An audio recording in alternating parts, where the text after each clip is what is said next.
नमस्कार, मेरा नाम आलोक है। आप लाइव स्टीज देख रहे हैं। बिहार की सबसे बड़ी राजनीतिक पार्टी आरजेडी, क्या आरजेडी की जो लौ है वो अब फड़फड़ा रही है, बुझने वाली है। हम ऐसा इसलिए कह रहे हैं कि देखिए, आरजेडी सरकार में तो नहीं है, लेकिन बिहार की सबसे बड़ी पार्टी है। प्रशांत किशोर को पिछले दिनों जगदानंद सिंह ने बीजेपी की बी टीम कहा था। प्रशांत किशोर ने भी अपने लोगों से कहा है कि आरजेडी का तेल निकल गया है, लालटेन का तेल निकल गया है। और वो तेल है कौन, वो किरासन तेल कौन है? वो है मुसलमान और यादव, जिसके दम पर आरजेडी सत्ता में कभी काबिज रही थी। कैसे आरजेडी टूट रही है। आरजेडी के जो कार्यकर्ता होते हैं, देखिए हर एक पार्टी की जो जान होते हैं, जो उसकी रीढ़ की हड्डी होते हैं, वो उसके कार्यकर्ता होते हैं। और जमीन धरातल पर क्या राष्ट्रीय जनता दल के सभी कार्यकर्ता छोड़कर जा रहे हैं आरजेडी? कई ऐसे पत्र भी जारी किए हैं, प्रशांत किशोर ने दिखाया है जो उनके कार्यकर्ता हैं। आरजेडी के ऑफिशियल लेटर हेड पर जगदानंद सिंह ने आदेश दिया है, उन्हें पार्टी से निकालना शुरू किया जो पार्टी विरोधी काम कर रहे हैं। यानी कि जो बेस लेवल पर आज तक आरजेडी का काम करते रहे थे, वो कार्यकर्ता आपसे टूटकर जनसुराज में जा रहे हैं, प्रशांत किशोर की ओर आ रहे हैं। फिर जीत कैसे होगी? क्योंकि अब कास्ट पर वोट नहीं मिल रहा है बिहार में। रवि उपाध्याय जी हमारे साथ हैं। प्रशांत किशोर ने जो कुछ भी कहा आपने सुना है। प्रशांत किशोर क्या सच में आरजेडी को एक बड़ा नुकसान पहुंचा रहे हैं, खोखला कर रहे हैं अंदर से, क्योंकि जमीन पर से कार्यकर्ता खींचकर अपने में ले आ रहे हैं? देखिए, निश्चित रूप से अभी से कुछ दिन पहले जिस तरह से जगदानंद सिंह का एक लेटर आया था कि, और उन्होंने क्या लिखा था उस लेटर में, ऑफ द रिकॉर्ड उन्होंने स्वीकार भी किया कि लेटर उन्होंने लिखा है।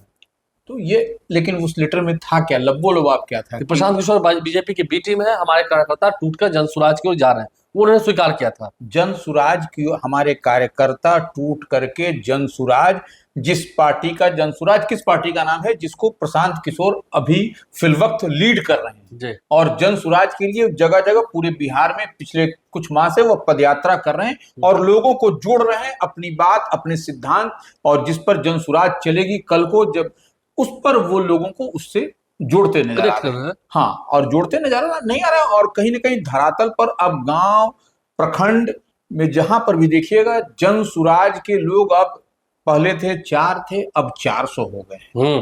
ये संख्या धीरे धीरे बढ़ रही है। 4 से 400 एक, अगर यदि प्रखंड में, एक गांव में, एक ब्लॉक में आपको मिल रहा है, तो कल को आप देखिए कितना दिन हुआ।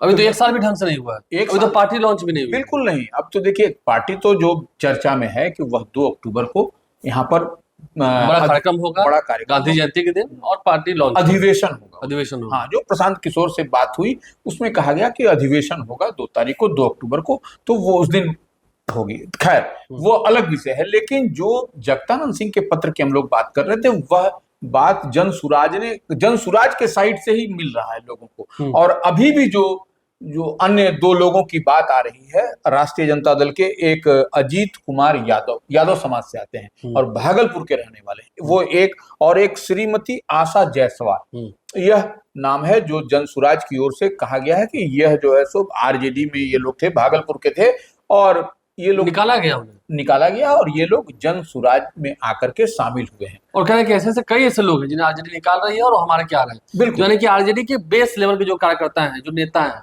जो प्रखंडों में है, वो टूट कर आ रहे हैं इधर। तो फिर तो इलेक्शन का जितना स्ट्रक्चर होता है वो तो पूरा बिगड़ जाएगा।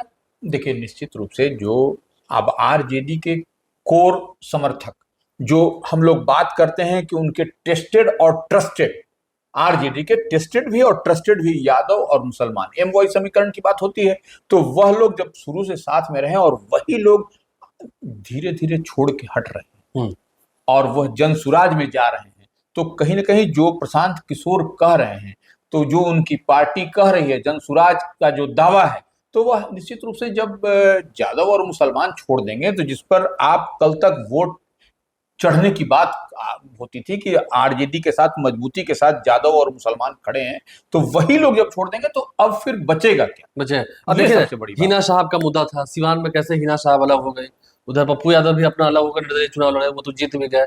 तो फिर नवादा देखिए, राजवल्लभ यादव का परिवार सामने उदाहरण है आपको, उसमें कहाँ दिक्कत है कि वो लोग किस कदर से, वो नवादा एक बड़ा डेंट पहुंचा है आरजेडी को, एक गढ़ हुआ करता था, तो वो नवादा में राजवल्लभ यादव का मतलब वहां पर बहुत बड़ी बात थी। और वो देखिए, उनकी पत्नी भी वहां से मिले हैं, उनके भतीजे भी। सही बात है, अगर नवादा में आरजेडी नहीं जीत पाए तो राजवल्लभ यादव का परिवार ही उसमें, पूर्णिया पप्पू यादव भी तो वही उसी 4 लेन फाइल से निकले हैं। जी। और वो पप्पू यादव को भी ठगा सा महसूस कराया गया, पप्पू यादव को भी तंग और परेशान राजनीतिक रूप से किया गया। लेकिन वो तो जीत गए। नहीं, वो जीतना हारना अलग है, वह विषय हम नहीं कह रहे हैं। माने हम कह रहे हैं यादव समाज की जो बात हो रही है, जो राष्ट्रीय जनता दल के साथ जिस तरह से लोग टूटने की बात आ रही है, तो यही लोग टूट रहे हैं ना, पप्पू यादव, राजेश रंजन और पप्पू हाँ, यादव। पप्पू यादव आखिर जाहिर सी बात है, देखिए जो वोटर्स की बात होती है, क्या पप्पू यादव को यादवों ने वोट नहीं दिया पूर्णिया में?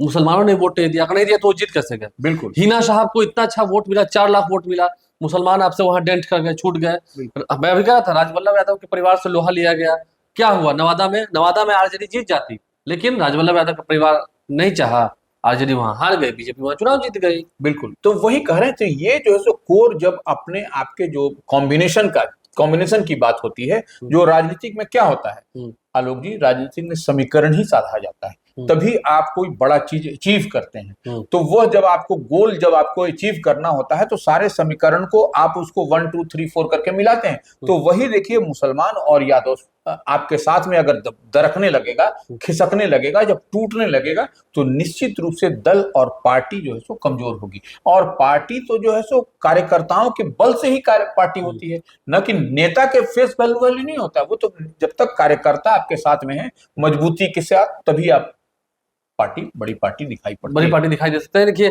प्रशांत किशोर ने एक उदाहरण दे दिया, बड़ा अच्छा कहा उन्होंने कि अभी रुपौली में जो उपचुनाव हुआ, वहां लगभग 15,000 की संख्या में यादव है, बिल्कुल, और 45,000 मुसलमान है। बिल्कुल। आरजेडी क्यों तीसरे नंबर की पार्टी हो गई रुपौली के उपचुनाव में? यानी कि फिर से पूर्णिया के चुनाव में, लोकसभा चुनाव में तो यादव मुसलमान ने आपका साथ नहीं दिया, उपचुनाव में भी वहां के मुसलमानों ने, यादवों ने आपका साथ नहीं दिया। मात्र 30,000 वोट आए, और गंगोता जाति की है बीमा भारती 80,000।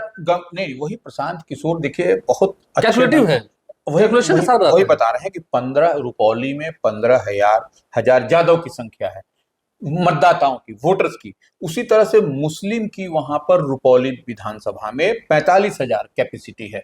तो वो मैंने वोटर्स हैं, मतदाता हैं, तो 45 और 15 आपको कितना हो गया जी? 60 हो गया। 45 और 15 जी 60 हो गया, 60,000 हो गया। वोट आया है 30,000। और नहीं, अब वो उसको और समझ लीजिए, तो ये 60,000 ऐसे हो गया रुपौली में मुस्लिम और यादव मिलाकर के MY समीकरण की जो हम लोग बात करते हैं उससे, और गंगोता समाज जिससे कि बीमा भारती हैं, तो वो उस समाज का वहां पर 80,000 वोट है। तो वह तो वोट नहीं दिखाई पड़ा, क्योंकि 30,000 में आप सिमट के रह गए। आरजेडी का जो वोट है वह 30,000 में ही सिमट के रह गया। तो 60,000 जो वोट MY समीकरण की है वह भी नहीं आ सका, और गंगोता समाज का भी वोट नहीं चढ़ा। तो फिर क्या होगा? तो इसलिए प्रशांत किशोर अब कह रहे हैं कि वह कालखंड, वह अब राजनीति का दौर जो है सो समाप्त हो गया है। वह अब जात पर वोट नहीं है। इस बात को समझने और समझाने की बात वह कह रहे हैं। जो प्रशांत किशोर कह रहे हैं कि अब जात की बात छोड़ दीजिए, अब कहाँ है जात की बात? अब जात की बात तो नहीं, अगर जात की बात होती तो फिर रुपौली का परिणाम कुछ और दिखाई पड़ता। यही वो कह रहे हैं ना। तो यही तो बात, तो सब टेक्निकली तो बात वो प्रैक्टिकली ठीक कह रहे हैं कि रुपौली आप हार गए, राष्ट्रीय जनता दल, तो कैसे हारे? ये 60,000 वोट कहाँ है? तो फिर 30,000 वोट उनको कैसे आया? गंगोता का जबकि छोड़ दीजिए, तब ये कहाँ है, कैसे है? तो यह निश्चित रूप से एक बड़ा सवाल वो प्रशांत किशोर। ये बात ठीक है, आपने कहा कि वो उनकी बी टीम है, बीजेपी की बी टीम है, क्या है, आरोप इधर से भी लगे।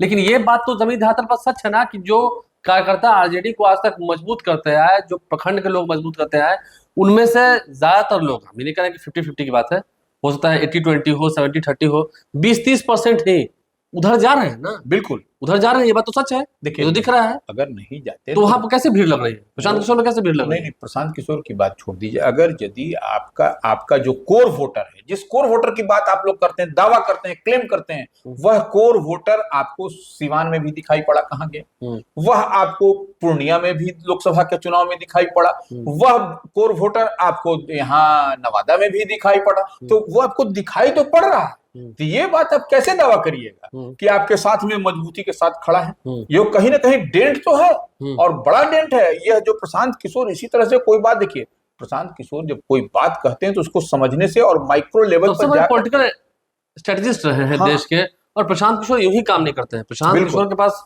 हुनर है, जज्बा है।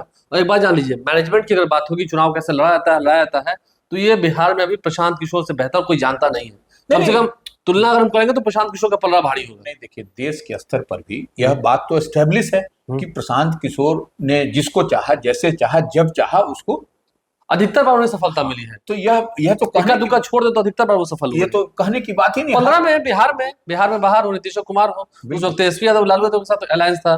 आपने उनका काम देखा है, काम वो कैसे करते हैं। और प्रशांत किशोर का मैनेजमेंट सच में अगर ऐसा बैठ रहा है, फिट बैठ रहा है, अगर ये फिट बैठता गया तो आरजेडी के लिए काफी मुश्किल खड़ी हो जाएगी। निश्चित रूप से मुश्किल। एक तरफ जहां उधर एनडीए इंटैक्ट है, इधर आपके लोग छटक रहे हैं, सत्ता में आ पाएंगे कैसे? बिल्कुल, फिर दिक्कत होगी, निश्चित रूप से दिक्कत होगी। और देखिए इस चीज को आपको समझना पड़ेगा कि प्रशांत किशोर जो बात कह रहे हैं उसको अगर यदि आपको अभी से अलर्ट नहीं होइएगा, आरजेडी अगर अभी से अलर्ट नहीं होगी तो निश्चित रूप से काफी परेशानी होगी। आपको 2025 का जब चुनाव होगा, जब मैच होगा 2025 का, तो निश्चित रूप से आपको परेशानी होगी, पिछड़ सकते हैं आप, पिछड़ जाएंगे।